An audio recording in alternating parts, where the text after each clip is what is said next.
الله عز وجل لم يذكر الواو عند ذكر أبواب النار، وذكر الواو عند ذكر أبواب الجنة.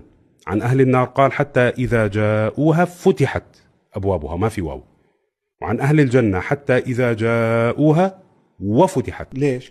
نزل القرآن بلغة العرب بلسان عربي مبين. وفي اللغة العربية الواو متى تذكر؟ بعد السابعة.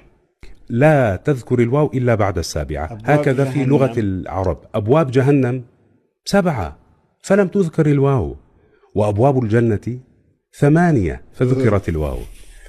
ارجع لكل آيات القرآن الكريم بناء على هذه القاعدة، هيك راح تلاقي يقولون 7 وثامنهم كلبهم، يقولون 3 رابعهم كلبهم، يقولون 5 سادسهم كلبهم رجما بالغيب، ويقولون 7 وثامنهم كلبهم. قل ربي أعلم بعدتهم ما يعلمهم إلا قليل.